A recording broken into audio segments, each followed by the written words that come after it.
Hey, Hi, so glad you joined us. Thank you so much.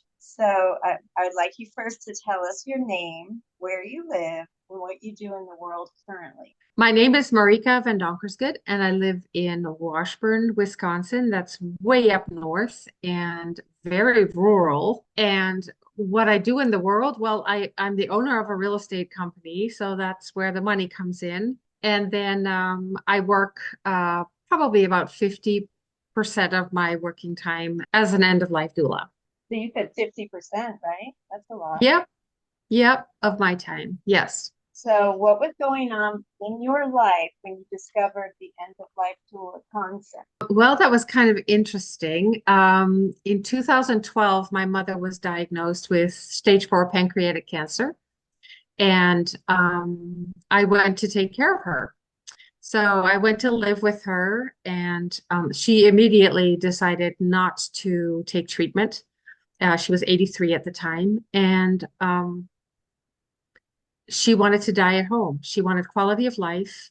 It was the first time ever in my life that I was confronted with the death of a loved one, of anyone close to me. And she wanted to die at home, and the only way that that would be possible would be if someone were to live with her. So I decided to do that. She lived in the Netherlands. That's where I'm from. And so I flew over there and told her that she would be the first to go. And so that was an eye-opening journey for me. My mom and I were not very close in the, let me see, 52 years that I knew her. And so we were kind of thrown into deep waters. And the progression of her illness was not very rapid. So the first months that I was with her, she was actually still very well on her feet, but we needed to start figuring out what needed to happen in order for her to tie up all the loose ends in her life, to prepare for whatever was ahead, because her prognosis was that at some point it would take a turn and it would start digressing fairly quickly. So what I found out was how incredibly ill prepared we are and how few resources are available. And I think I can compare the Netherlands with America because we're both Western countries and well developed and with, high-end resources in the healthcare industries. But in this particular situation, it was like, okay, you can go talk to a funeral director for when you are dead, and you can talk to your doctors as long as you're not wanting to die, but there's really nothing much in between. And so mom and I kind of figured it out. And it was so natural to me to do that with her and for her. And I very quickly found out that, this doesn't have to be a journey that is filled with fear and sadness. It also opens up so much opportunity for treasure. And for my mom and myself, having had the relationship that we did, it was a time of, full on reconciliation and growing together, just coming closer. So I came away after 4.5 months after she had passed. I came home and I was fairly familiar with the birth doula movement. It's a pretty big movement up here where I live, so typical for rural areas. And I was like, if there's such a thing as a birth doula, there's got to be something like a death doula. I'd never heard of it ever.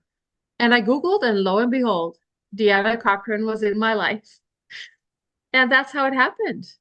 Or her videos, the free ones that she gave, I was just hooked on all of them myself. It's just, I was in love with her personality.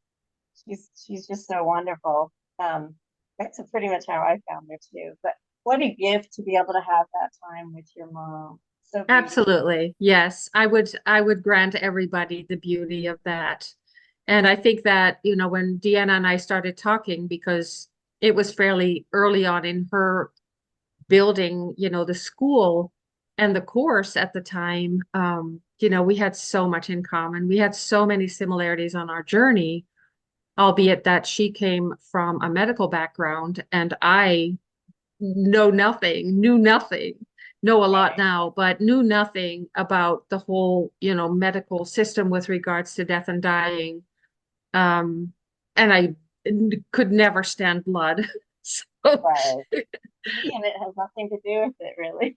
no, no. That's wonderful. So, you YouTubed her videos, and that's how you came to the school. She was starting it right back then, I imagine. You said 2000. Right. Yes. She was literally the only person that popped up. I couldn't find anyone when I was No, around I that. think it was just, divinely guided that Deanna and I crossed paths. And I just completely submerged myself in the education. I knew when I came back, this is what I want to dedicate my life to. And I was already working as a life coach at the time, but I never really found my niche. I was Right. really looking for, okay, I get it that I can be a really good coach and I can let people leave the office feeling a lot better, but I want to feel better too. I want a sense of fulfillment. And then after I came back from helping my mom, I felt this is it. I just knew this is it. And That's so yeah, I never looked back. absolutely, that's great. But then now it's 50% of your time. I think that's amazing because it's still building up so much right now. But it's so much more than it was. Haven't we seen a huge growth spurt? It's been wonderful. So what did you do about it then, and what happened? So I guess you joined your So that started, so that was 2012. And I think I took about half a year to do the course. I mean, it was all I did. It was literally all I did. I read every book she suggested. She and I talked things through.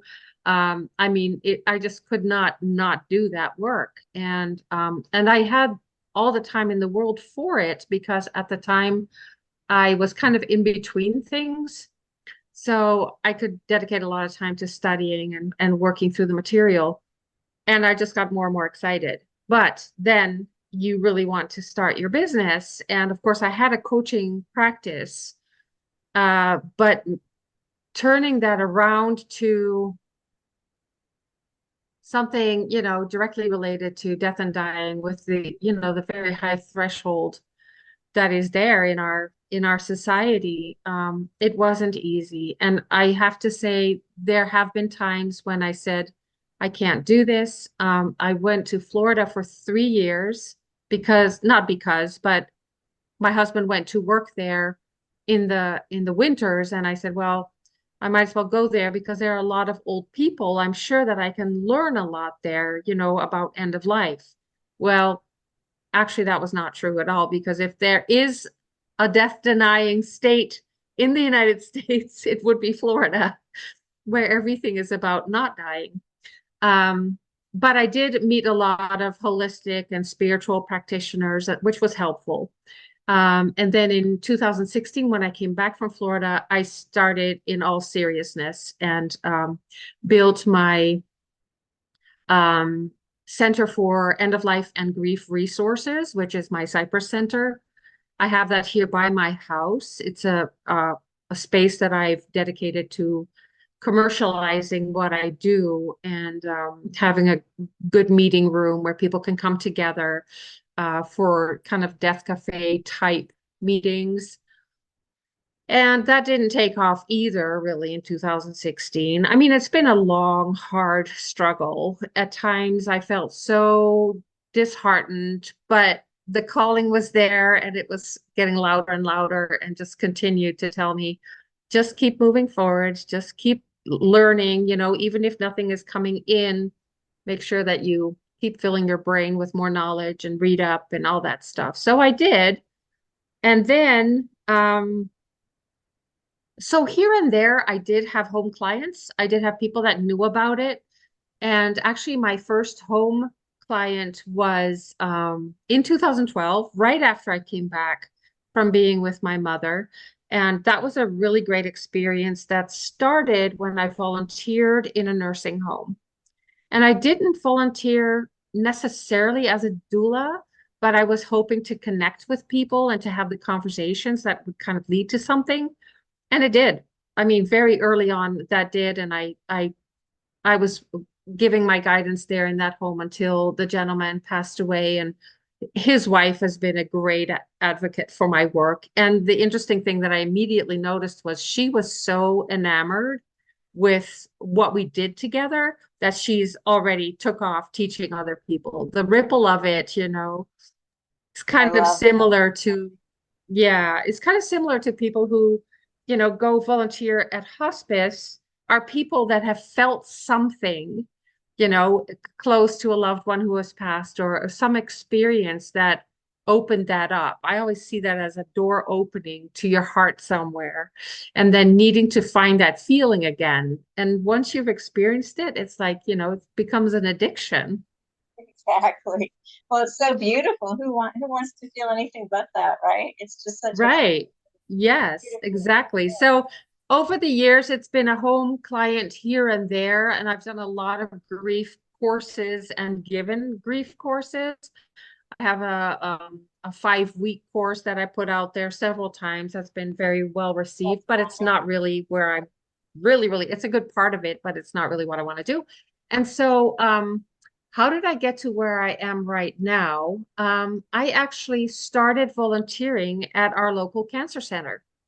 so beautiful. And so the beauty of our cancer center, as opposed to, the patient care unit or like the healthcare system or yeah, anything in the hospital is that the cancer center has a fixed staff. It's the same, there's no rotation there. And so very quickly they got to know me well. And I was talking always about my end of life work. And it kind of caught their attention. And it started out that one of the patients that we had at the cancer center was admitted at the patient care unit. And they asked me, hey, would you go up there and, go say hi for us and see how he's doing? So that happened a couple of times, which is great because I love to be by the bedside. Right. And so that started creating some relationships there. And then I wrote a letter to the hospital management and said, hey, I see some areas within your system. I see some gaps where I think that what I know and what I can do would be very helpful. Can I come in and talk about that with you? And I did. And two of their top managers, their COO and the director of nursing, are both women. So Oh, that wow. really helps. So I had an interview with them and not necessarily an interview. I mean, I wasn't interviewing for a job per se, but I just wanted to let them know about me. And I had put some brochure material together kind of about, the doula movement in general and what I do and my history. I had some testimonials in there. I had my certifications in there and just kind of like brought them the story. And they were immediately just crazy about the idea that I I love should have a place. So because it's not a medical position per se, so they can't really code it, they can't really put it in the system. I started as a volunteer there in September of last year, so it's coming on a year.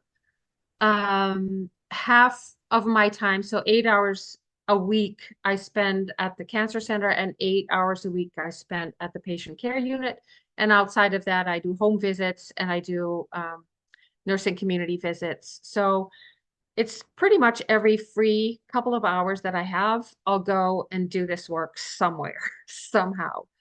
And it just got approved um, at our healthcare system at the hospital and the cancer center that I will be a casual employee. So I will start getting paid here very soon. it. Wonderful. What's your title going to be?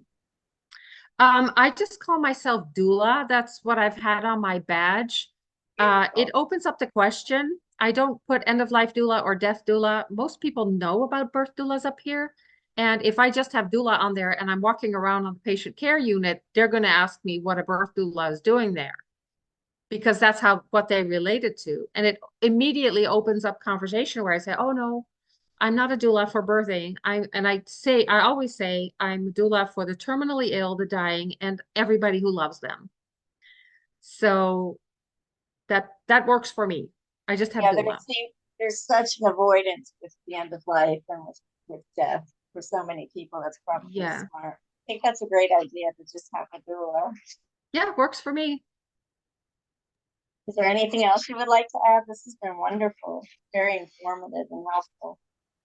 Yeah, well, I would just say, I'm just so inspired by anybody who wants to be in this arena. And I think most people that I know and love are people that I know can do this work. And I believe that as a society, um, it can't not be a growing profession. It can't not be. We're seeing so many things. I'm seeing so much crumbling in the fragmented system right now. I mean, so many people, and this is, I think, where the hospital also sees my strength or my value is that because care is so fragmented and so many people are involved with one patient, there's no one who has the big picture. And because nobody has the big picture, people fall through the cracks. And I have now, I think, I would say in the past year that I've been involved with people's journeys that way, I would say that probably between 5 and 10 situations, the outcomes have been undisputably better, uh, more gentle, more clear, because I really believe in clarity. I believe in transparency all around this whole, everything to do with death and dying. And I'm very, very easy to speak about it. I have no holdbacks. I think as a life coach, I learned fairly early on to read people and to kind of gauge what they can and cannot hear or receive. And I'm finding that once you open that door, people are so much easier to talk to about death and dying once you just make that first step. Yes, once they lay aside that fear and just start to open up and connect at that heart level, right? It's so beautiful. Yeah, and if you talk yourself with passion, with care, you just be mindful of the words you use. People are really easy to accept you as, oh, you're the authority. You know what you're talking about. And I have a million questions. It's just, and I think that comes with experience too. I mean, I don't get stumped easily around this stuff. Yeah. So that's kind of my story. That's where I'm at. Well, I love it. I love it. Thank you so much, Marieke. I Yeah, you're appreciate your welcome. time today. Absolutely. Thanks for having me.